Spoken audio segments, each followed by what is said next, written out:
Body modification is as old as humankind. Across centuries, cultures and continents, humans have found innovative ways to adorn and adapt their looks, from tattooing to piercing to elongating necks and ears. So why should we be worried about the prevalence of cosmetic surgery today? Recent videos of Katie Price writhing in pain following a full body and face overhaul in Turkey have been deemed too grotesque to be published on Instagram. When the former model revealed her new look to the world, many were shocked by the extent of the invasive surgery. The pandemic ushered in new ways of working and a breathtaking rise in demand for procedures. The British Association of Aesthetic Plastic Surgeons says doctors have reported up to 70% increases in requests for virtual consultations, with people seeking to take advantage of working from home to have artificial alterations before meeting in person again. But the massive rise has also been put down to something more sinister, a Zoom boom, with people constantly seeing their faces on screens, adding to selfie dysphoria, where filtered, airbrushed versions of reality are distorting perceptions of appearances with dramatic effects. The cosmetic surgery industry in the UK is estimated to be worth over £3 billion. But as the popularity of aesthetic intervention grows, so does the trend for vulnerable people to attempt to solve emotional problems with serious medical procedures. In the UK, surgeons must be able to identify psychological disorders that make a patient unsuitable for treatment. Yet increasingly, surgery tourism enables many Brits to spend thousands on surgeries that don't always go right. The most popular destination is Turkey, where a quick internet search reveals cosmetic surgery holiday packages for people who can't afford a procedure in the UK or would be barred based on their medical and psychological history.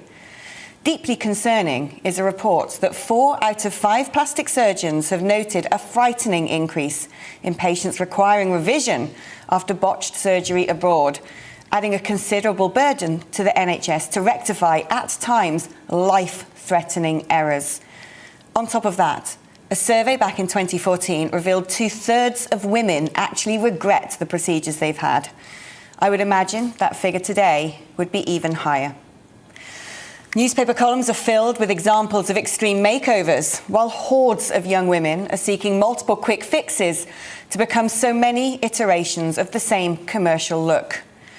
These days, to get on reality TV or to become an influencer means getting the same nose, lips, breasts and bottoms that fill the screens of Instagram and TikTok. Yet the more people have access to cheap tweaks, the more extreme the requirements seem to get. The concept of an ideal body is so far removed from what is biological normal, it requires major augmentation to achieve.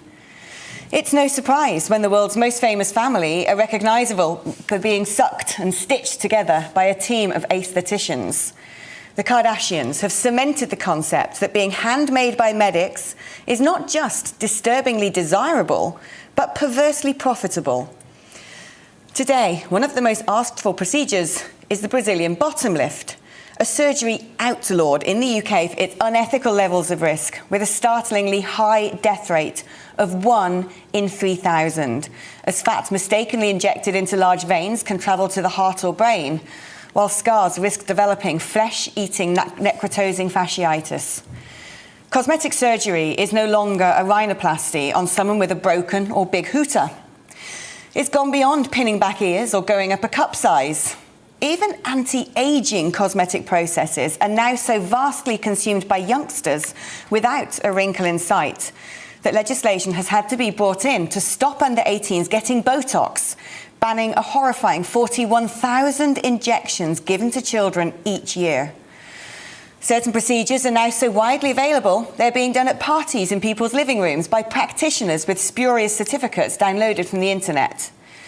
It's clear today we face a real and very troubling question about societal expectations and body dysmorphia, with increasing numbers of celebrities exhibiting taut and ghoulish faces that frankly make them look like the lion in The Wizard of Oz.